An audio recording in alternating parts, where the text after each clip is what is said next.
하나님 감사합니다. 오늘 주의 말씀이 나의 모든 것 오직이 되게 하여 주시옵소서. 예수 그리스도의 이름으로 기도합니다. 아멘.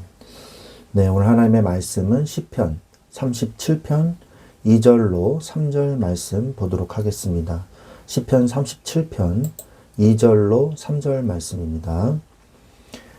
그들은 풀과 같이 배임을 당할 것이며 푸른 채소같이 쇠잔할 것임이로다. 여호와를 의뢰하고 선을 행하라. 땅에 머무는 동안 그의 성실을 먹을거리로 삼을지어다. 아멘. 네, 오늘은 시편 37편 그의 성실을 먹을거리로 삼으라 라는 제목으로 우리가 은혜를 나누기를 원합니다. 그의 성실을 먹을거리로 삼으라. 이게 어떤 의미를 가지고 있을까요? 영어 성경에 보면 Trust in the Lord, 하나님을 믿어라. 그리고 and do good, 선한 일을 행하라. 그러면 so you will dwell in the land, 그 땅에 거할 것이며 and enjoy security라고 나오고 있습니다. 그래서 여호와를 신뢰하고 선을 행하라. 그리하면 네가 땅에 거할 것이며 안전을 누리게 될 것이다 라는 말씀을 우리가 알 수 있죠. 성도들이 이 세상을 살아가다 보면 악인들이 형통하고 번영하는 모습을 볼 수가 있습니다. 그거를 보면 어떻습니까? 마음이 흔들리거든요. 나는 정직하게 살려는데, 그런데 왜 우리는 고난을 받고, 세상의 방식을 따르는 자들은 악한 방법을 쓰니까 더 잘 되는 것처럼 보이기도 하거든요. 그래서 거기에 대해서 흔들릴 때가 있습니다. 크리스찬들이. 그러나 다윗은요, 오늘 시편 말씀에서 평생의 경험을 통해서 세상의 헛된 번영을 부러워하지 말고 오직 하나님의 성실하심을 의지하라고 권면합니다.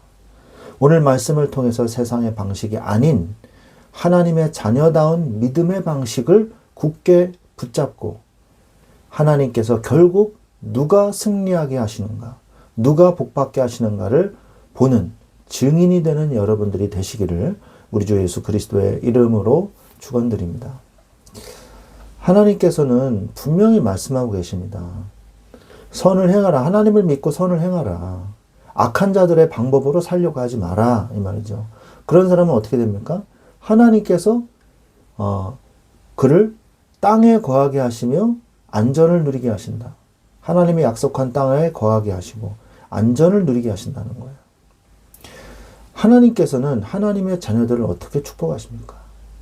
오늘 시편 37편 1절부터 11절 이 내용을 보면 악의를 향한 불평 금지와 하나님에 대한 신뢰를 말씀하고 있어요. 악인들의 일시적인 형통을 부러워하거나 불평하지 말 것을 권면하고 있습니다. 그들은 풀처럼 속히 배임을 당할 것이고 성도에게 요구되는 것은 오늘 말씀처럼 하나님을 의지하고 선을 행하며 자신의 길을 주님께 맡기고 잠잠히 참아 기다리는 것입니다. 하나님을 기뻐하고 온유함을 지키는 자에게는 땅을 기업으로 주시며 풍성한 화평을 누리게 할 것이라고 약속하고 있는 것이죠. 12절부터 20절까지는 악인의 멸망과 의인의 보호에 대해서 말씀하고 계십니다. 악인이 의인을 치려고 칼을 빼고 활을 당기지만 하나님은 그들의 교만을 비웃으십니다. 악인의 무기는 오히려 자신의 심장을 찌르게 될 것이며 그들의 권세는 부러질 것입니다.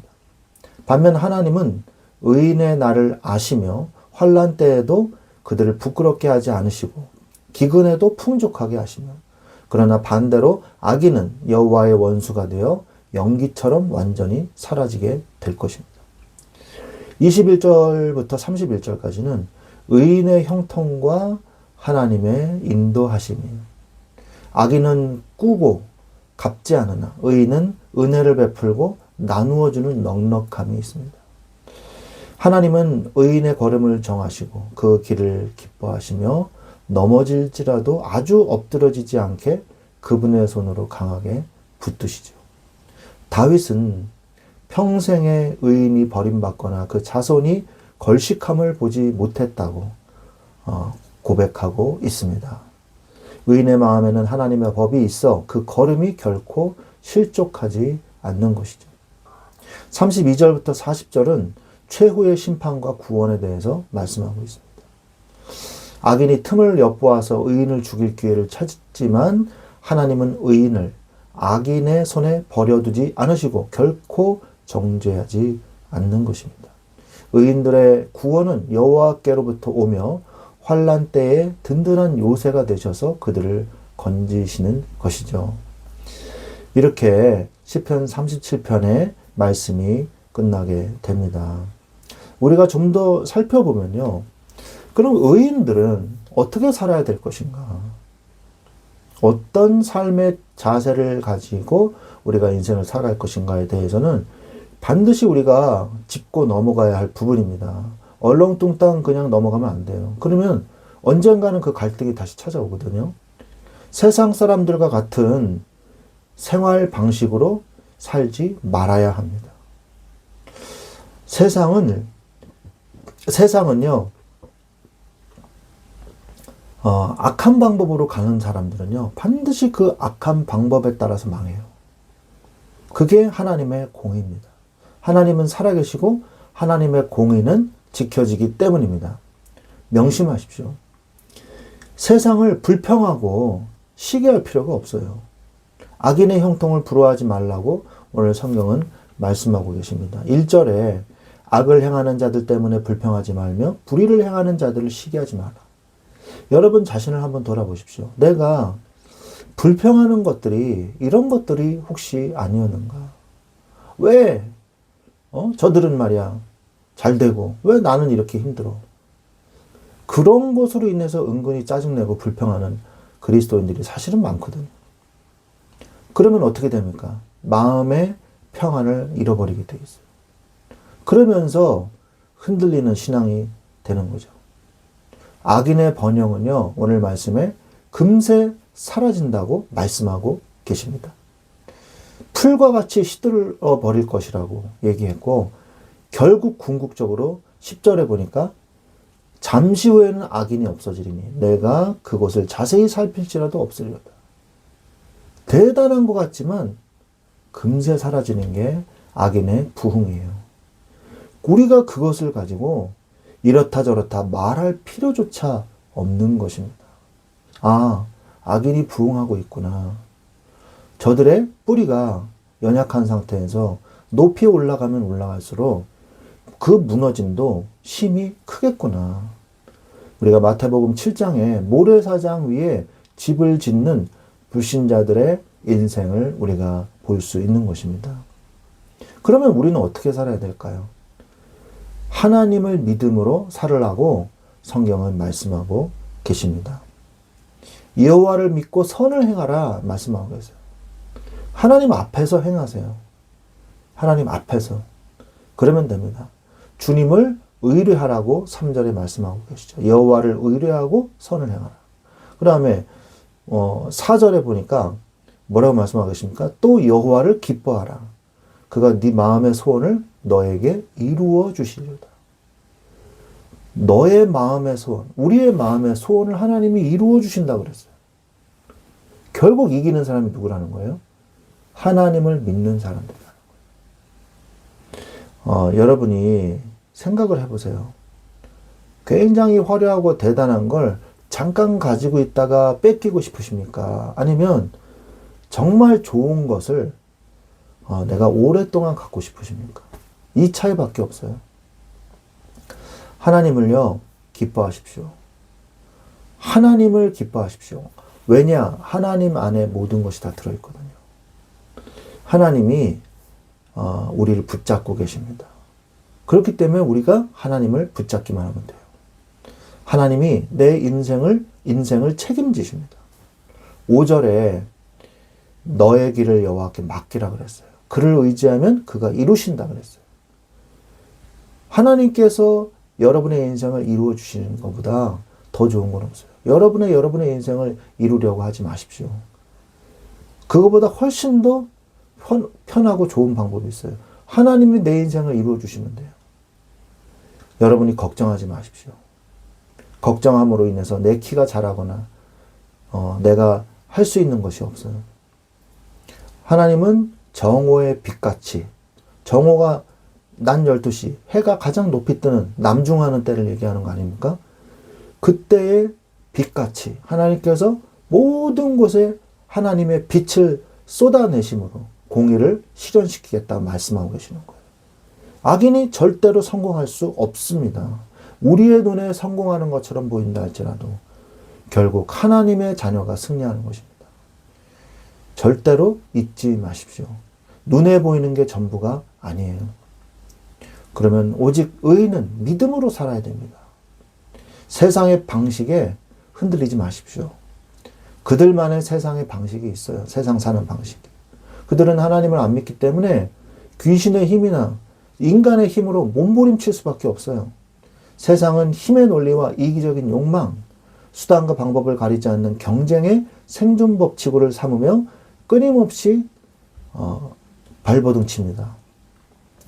그러나 우리가 그것을 부러워하거나 불평할 이유가 없는 거예요. 영원한 하나님의 나라를 유업으로 받은 성도는 잠시 지나가는 세상에 썩어질 영광을 부러워할 필요가 없다는 사실을 명심하십시오. 그렇다면 하나님의 자녀는 어떻게 살아야 됩니까? 하나님의 자녀에게만 주신 삶의 방식이 있어요. 하나님의 말씀을 따라가십시오. 세상의 소음이 아무리 커도 성도의 유일한 기준은 하나님의 말씀이며 성경만이 우리가 걸어가야 할 확실한 빛입니다. 세상 속에서 헷갈려 하지 마십시오. 말씀의 방향을 붙잡으세요. 타협을 하면서 우리에게 접근하는 이 세상의 잘못된 방법들. 야, 이거 하면 금방 뭐 될 수 있어. 금방 어떤 게 될 수 있어. 다 거짓말이에요. 기록된 말씀을 묵상하며 흔들리지 마십시오. 하나님의 말씀만이 나를 흔들리지 않게 하는 유일한 나의 이 반석이 되십니다. 하나님은 그 하나님을 믿는 자에게 반드시 응답해 주세요. 그러면요, 응답을 따라가는 삶을 살면 돼요. 내가 기도해서 응답받죠? 이 응답이 또한 기도 제목으로 또 나와요. 그럼 기도 제목이 다시 응답이 와요. 응답과 기도 제목이 번갈아 가면서 계속해서 순환되어지는 응답의 순환 구조를 갖추셔야 돼요. 이게 끊어지면요, 고리가 끊어지면 헤매게 되는 거예요. 성도는요, 기도하지 않으면 살아갈 수 없습니다. 하나님의 말씀을 마음에 담지 않으면 살아갈 수 없다는 사실 명심하십시오. 여러분은 어찌됐든 간에 말씀 붙잡으셔야 돼요. 그것이 되지 않으면 계속 방황할 수밖에 없습니다. 방황을 끊는, 고리를 끊고 말씀의 고리를 이어가시기 바랍니다. 사랑하는 우리 귀한 하나님의 자녀된 여러분. 여러분은 이미 하나님의 자녀예요. 하나님의 자녀는요, 하나님 바라봐야 돼요. 그게 우리의 유일한 우리의 삶의 강력한 무기이고 삶의 방식인 것입니다. 악인의 번영은 빠른 것 같지만 빨리 망해요. 금방 시드는 풀에 불과하다고 오늘 성경은 말씀하고 계십니다. 세상의 방식으로 세상 사람들의 인생을 뒤쫓아가려고 몸부림치지 마시고요. 조급해하지 마십시오. 하나님은 여러분들에게 하나님의 방법과 하나님의 인도하심을 주셨어요. 성령의 인도 받으려고 애쓰십시오. 말씀 속에 하나님의 뜻과 계획을 따라가려고 애쓰세요. 그러면 돼요. 세상 사람들이 앞서가는 것 부러워하지 마십시오. 빨리 가는 게 중요한 게 아니에요. 올바른 방향으로 한 걸음씩 가는 것이 중요한 것입니다. 오늘도 세상의 방식이 아니라 오직 의인은 믿음으로 말미암아 살리라. 말씀을 믿는 믿음과 그 하나님의 은혜로 사는 여러분들이 되시기를 우리 주 예수 그리스도의 이름으로 축원드립니다. 아멘.